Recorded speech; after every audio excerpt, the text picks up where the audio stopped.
পরিচয়হীন আমরা থাকতে চাই না।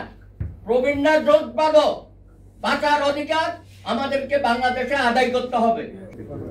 কি দুর্ভাগ্য আমাদের জীবনের, যে সন্তান সন্ততি বাবার আদর স্নেহে ছায়ায় বড় হয়েছে, জীবনের সবকিছু দিয়ে এদেরকে বড় করেছে, সেই বাবা মা এই সন্তানদের হাতে কিভাবে নিগৃহীত হয়। এমনও শুনেছে বাড়িঘর থেকে বের করে দেওয়া। এটা আমি কলকাতায় আরো বেশি দেখেছি।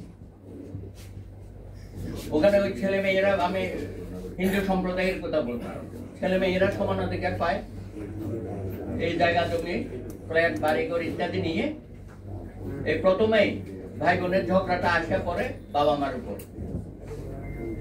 তাদের নাকি আশ্রয়স্থল হয় সিঁড়ির, ওই সিঁড়ি বারান্দায় একটা ঘর থাকে না, সেখানে অনেককে থাকতে হয়। আর বৃদ্ধাশ্রম তো আছে, এগুলো তো অনেক করুণ কাহিনী। ওল্ড হোম আছে বিদেশে, ওল্ড হোম আছে এবং প্রচুর টাকা পয়সা দেওয়া হয় সেখানে। আমাদের সরকার এগুলো তো নাই।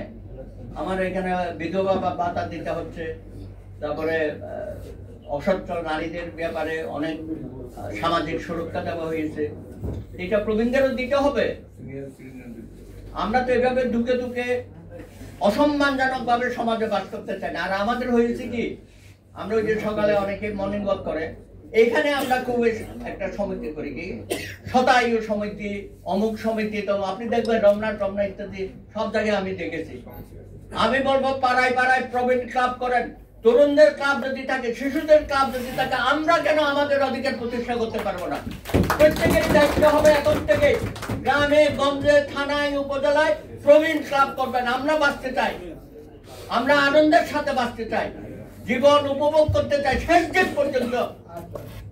এটা আমাদের অধিকার, সাংবিধানিক ভাবে এটা আমাদের অধিকার।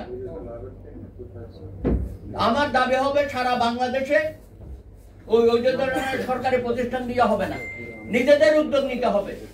আমরা ছেলেবেলায় তরুণ সংঘ করেছি, অমুক ক্লাব করেছি, তমুক ক্লাব করেছি, স্পোর্টিং ক্লাব করেছি, করেন নাই? আপনারা সবাই করেছেন, গ্রামে গঞ্জে, শহরেও করেন। তো প্রবীণদের জন্য আমরা ভাবি না কেন?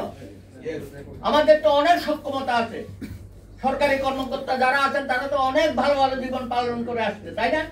আর্মি অফিসার আছে, তারা দেখেন কি সুন্দর সুন্দর রাওয়া ভবন করছে, অফিসার ক্লাব করছে, করে নাই? কিন্তু আপনারা আমার জন্য তো কোনো ব্যবস্থা নাই। পুলিশরাও করছে, রিটায়ার্ড পুলিশ অফিসাররা করছে। আপনি আমি কোথায়? আমার তো কোনো পরিচয় নাই। পরিচয়হীন আমরা থাকতে চাই না। প্রবীণরা জোটবাঁধো, বাঁচার অধিকার আমাদেরকে বাংলাদেশে আদায় করতে হবে।